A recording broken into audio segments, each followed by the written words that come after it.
안녕하세요. 이번 시간에는 고대부터 고려시대까지 세금을 받아서 가지는 수취체제와 경제생활, 즉 경제의 역사인 경제사회관을 배워보도록 하겠습니다. 교과서는 66페이지부터 펴주시면 됩니다. 오늘 배울 내용은 제목 그대로 고대와 고려의 경제사회입니다. 먼저 고대 삼국시대의 경제사회의 특징을 보도록 하겠습니다. 삼국시대의 경제사회의 특징은 농업이 산업의 중심이 되는 사회였습니다. 그에 따라서 삼국 각 국가별로 농업 생산력을 늘리기 위해 철제 농기구를 적극 보급했으며 소를 이용한 기피 가래가 가능하도록 이 우경을 장려했다라고 합니다. 그 다음에 밑에 내려가서 세금을 받아서 가지는 이 수취체제가 삼국시대에 어떻게 정비되었는가를 보도록 하겠습니다. 삼국은 중앙 집권적인 고대 국가로 성장하는 과정에서 세금을 거두는 이 수취체제를 정비해 나갑니다. 세금은 대체로 재산 규모에 따라 등급을 나누었고요. 등급별로 세금을 차등적으로 거두었는데 그 세금의 내용을 보면 첫 번째는 곡식, 두 번째는 옷감, 세 번째는 토산물이었습니다. 여기서 토산물이라고 하면 특정 지역에서 다른 지역보다 더 많이 생산되는 물건을 토산물이라 했는데요. 예를 들어서 생선의 종류라든지 또는 과일이라든지 또는 그릇이라든지 다양한 물건들이 이러한 토산물에 해당이 되었습니다. 이렇듯 곡식, 옷감, 토산물 외에도 성인 남자에게는 특정한 의무가 삼국시대에 부과가 되었는데요. 성인 남자는 궁궐, 성등을 쌓는데 그 노동력이 동원이 되었고요. 또 성인 남자는 일정 기간 군대에 복무를 했어야만 했습니다. 첫 번째를 나중에 요역으로 발전되고요. 자, 두 번째는 나중에 군역으로 발전하게 됩니다. 자, 그럼 이어서 통일신라의 수취체제의 특징을 보도록 하겠습니다. 삼국통일 이후 신라는 백성들에게 조세, 곡물역, 이러한 세 종류의 세금을 부과하고 거두었습니다. 그러면 각각 특징들을 보도록 하겠습니다. 먼저 조세인데요. 조세는 밑에 만화의 설명을 보면 토지에 부과되는 세금이었습니다. 그에 따라서 조세는 토지세라고 이해하셔도 됩니다. 그러면 이 토지에서 쌀이든 보리든 특정 농작물을 기르고요. 이렇게 생산된 농작물의 수확량 그 중에서 10분의 1 정도를 국가나 그 수조권자에게 냈던 게 이러한 조세, 즉 토지세였습니다. 그 다음에 두 번째, 자, 곡물을 보도록 하겠습니다. 곡물은 특정 지역에서 다른 지역보다 더 많이 생산된 물건, 이 토산물을 거두는 것이었고요. 이러한 토산물은 촌락, 즉 마을 단위로 그 할당량이 주어지고 이에 따라서 백성들에게 징수했다라고 합니다. 그 다음에 세 번째는 역입니다. 자, 역이라고 하면 여러분들 다른 말로 의무 또는 업무 이런 식으로 이해하시면 됩니다. 이 역은 일정 연령대의 남자에게 부과되던 거였는데요. 자, 그러면 세 번째 그림의 설명을 보도록 하겠습니다. 역 중에서 일반 백성들에게 주어졌던 역이 두 가지 정도가 있습니다. 먼저 성인 남성을 군대에 보내던 군역입니다. 왼쪽 보시면 캐릭터가 갑옷 입고 창 들고 있네요. 자, 두 번째는 각종 공사에 그 노동력이 동원되는 것, 이것을 요역이라고 했는데요. 또 오른쪽 캐릭터가 뭔가 돌 같은 거를 옮기고 있는 것 같습니다. 이렇듯 통일 신라 때는 조세, 곡물역 이러한 세금 제도를 백성들에게 부과했고 거뒀다라고 이해하시면 될 것 같습니다. 자, 그 다음에는 다시 삼국시대로 돌아와서 삼국시대 귀족들에게 주어졌던 토지의 권한을 보도록 하겠습니다.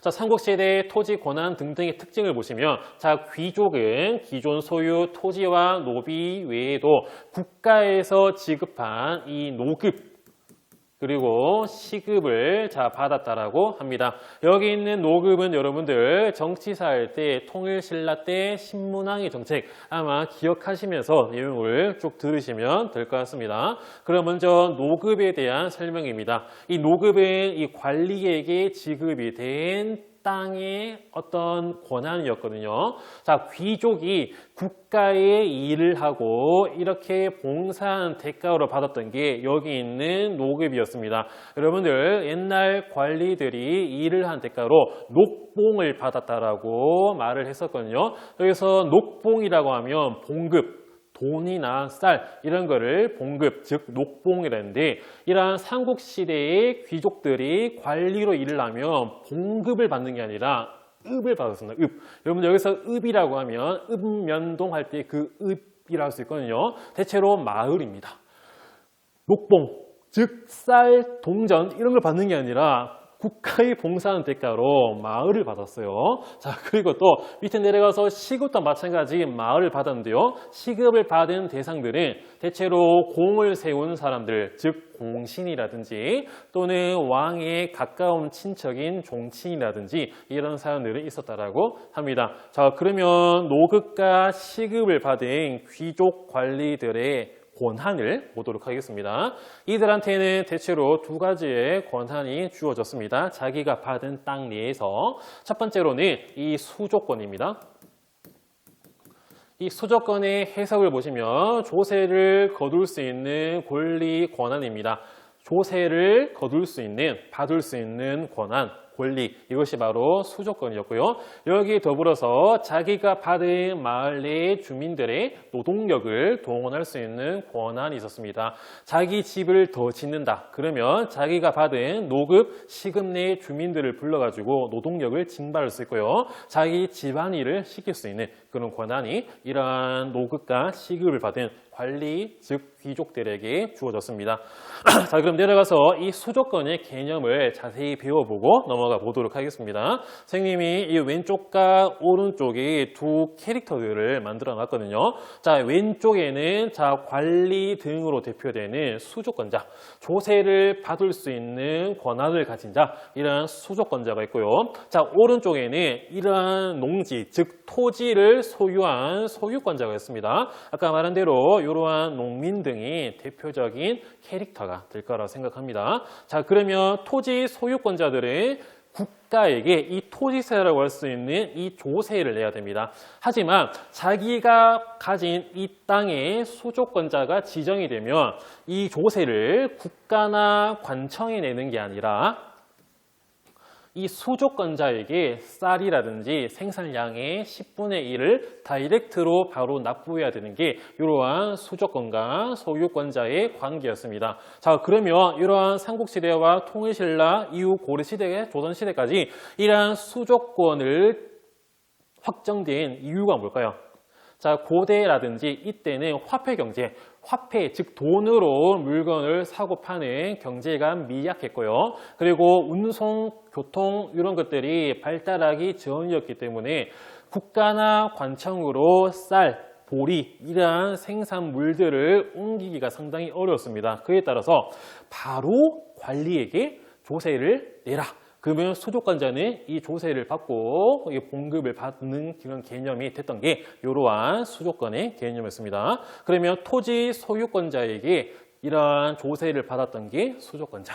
이것이 바로 조세를 거둘 수 있는 권리. 이러한 수조권자의 권한이었습니다. 이렇게 수조권도 한번 배워봤고요. 자, 그 다음에는 통일신라의 토지제도가 또 귀족들의 권한이 어떻게 약화됐는가를 보도록 하겠습니다. 통일신라에는 토지제도를 정비해 자 귀족 경제 기반을 약화하기 위해 노력을 했고요. 그리고 국가가 직접 백성 토지를 지배하려 하기 위해 이러한 토지제도를 다시 정비해 나가게 됩니다. 자, 그러면 왼쪽 밑에 있는 또 다른 토지제도를 보도록 하겠습니다.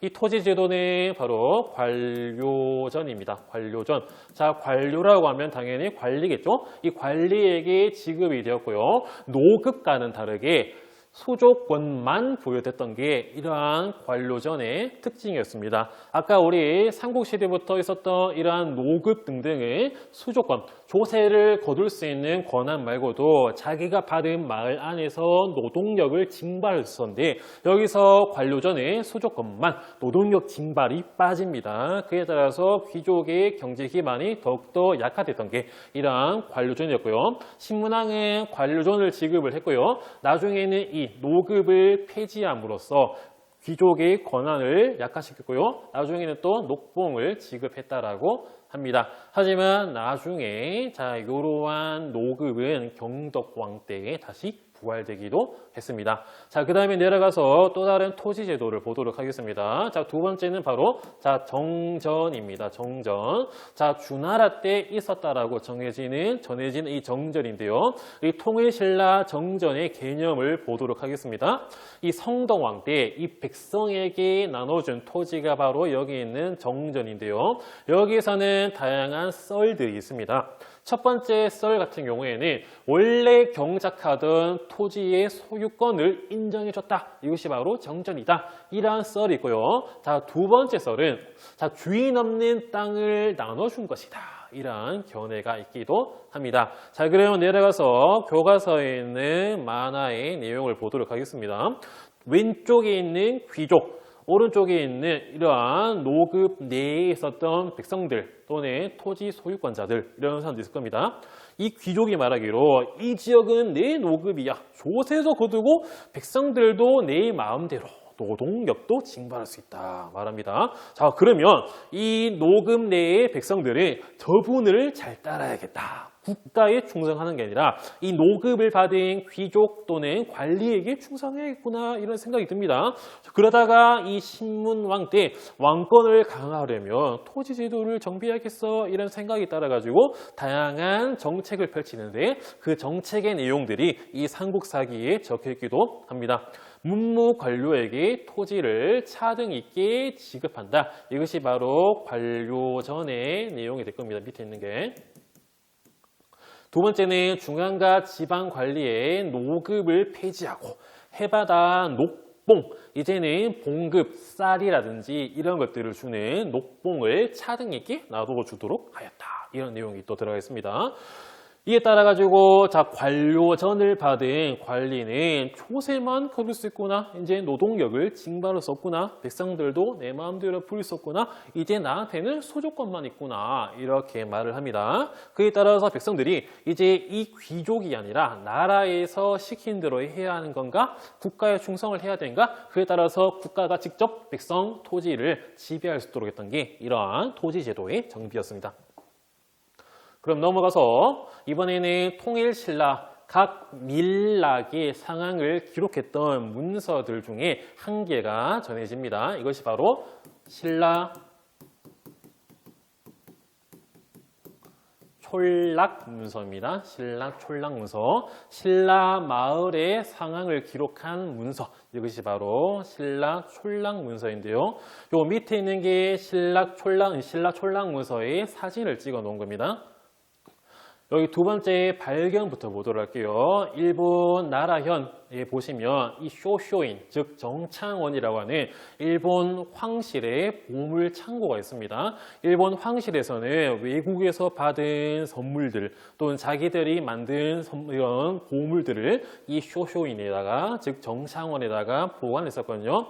이 중에서 이 화엄경론이라고 하는 아주 당시로서는 귀중한 불교 경전이 있었어요. 여기서 이 화엄경을 보호하는 껍데기 개념이 화엄경론 질이 있었는데요. 이 질이 손상되니까 1950년대에 이 불경을 보호하기 위해 둘러싸고 있는 책 껍데기를 수리하는 과정에서 책을 쓱 꺼냈습니다. 그러니까 이 화엄경을 딱 감싸고 있는 포장지가 하나 발견되었는데 그 포장지의 글을 자세히 보니까 신라의 어떤 촌락들의 경제 상황을 기록해 놓은 문서가 이 포장지로서 발견됐던 겁니다. 당시 신라에서는 이 화엄경론을 일본에 선물 보냈는데 화엄경론이 워낙 귀중하다 보니까 이미 폐기된 공문서를 포장지로 만들어가지고 이거를 쭉 둘러쌌던 게 이러한 책껍데기 질 속에서 발견이 되었거든요. 그에 따라가지고 이것이 바로 신라 촐락문서로 드러나게 됩니다.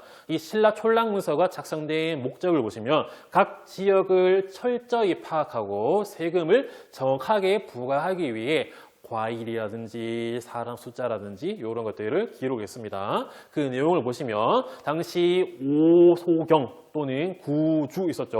오소경 중에 한 개였던 이 서원경, 현재 청주입니다. 청주 근처에 이 사해점촌 이런 등등의 마을의 경제 상황을 기록되어 있고요. 그 기록 내용을 보면 인구, 농가 밭의 면적, 소와 말의 수, 뽕나무와 잣나무, 가리나무의 수 이러한 숫자들을 3년에 한 번씩 조사하여 기록해 놓은 문서가 여기 있는 신라 촌락 문서였습니다. 인구가 몇 명 있고 농가 밭의 면적은 얼마고 소와 말은 몇 마리나 있고 이러한 과일 여러 나무들은 얼마나 있는가 이거를 파악해서 세금을 걷어야지 기록했던 게 신라 촌락 문서인데 기한이 지나서 폐기되니까 선물 포장지로 쌌던 게 이러한 신라 촌락 문서였습니다. 그 내용을 보시면 사회점초는 둘레가 얼마고 이 가구수 호수는 모두 11호이고요. 3년 전부터 살아온 사람과 지난 3년 사이에 태어난 사람을 합하면 145명이다. 3년마다 작성을 했구나. 말은 모두 25마리인데 이전부터 있었던 것이 22마리이고 지난 3년 사이에 늘어난 말이 3마리다. 이런 식으로 기록을 했다라고 합니다. 자, 그 다음에는 이어서 두 번째 고려의 수취체제와 경제를 보도록 하겠습니다. 자, 고려에서도 삼국시대 등과 마찬가지로 농업을 중시합니다. 그에 따라서 농업을 중시하고 농업 기술을 발달시키는데요. 소를 이용한 기피갈이, 즉 우경이 일반화되었습니다. 그리고 또 원에서 들어온 이 목화 재배가 시작이 되었고요. 그리고 2년 3작 2년 동안 3번 농사 짓는 2년 3작의 돌려짓기의 밭농사가 보급이 되었고요.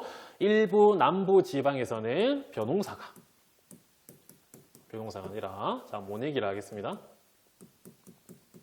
모내기가 시작이 되기도 했습니다. 일종의 이양법이라고 하죠. 이런 모내기가 시작이 되었다. 아시면 될 것 같습니다. 모내기 자세한 내용은 조선 후기 때 설명해 드리도록 하겠습니다. 자, 그 다음에는 수취체제입니다. 특징을 보시면 토지대장이라 할 수 있는 양안, 그리고 인구대장이라 할 수 있는 호적, 이런 것들을 기준으로 해서 세금을 거뒀다라고 합니다. 먼저 조세인데요. 토지를 농가, 밭으로 구분했고 비옥도에 따라서 3등급으로 나누어서 세금을 차등적으로 거두었다라고 합니다. 일반적으로 똑같이 생산량의 10분의 1을 거두었던 이러한 조세, 토지세였습니다. 자, 그 다음에는 곡물입니다. 토산물을 거두었던 거였거든요. 중앙정부가 각 군년에, 즉 마을에 필요한 곡물의 종류와 액수를 나눠 부과했다라고 하고요. 그 중에서 특수행정구역, 향, 부곡, 소가 있었는데요. 그 중에서 소는 광물과 수공업품을 전문 생산하던 마을이었습니다. 그에 따라서 곡물 부담이 다른 일반 군현보다 더 컸다라고 아시면 될 것 같습니다. 그 다음에는 역인데요. 자, 의무라고 했었죠. 16세에서 59세까지 양인 남성, 이런 천민, 즉 노비 이런 사람들 제외한 양인 남성을 일정 기간 동원을 했습니다. 군대에 동원했던 군역도 있고요.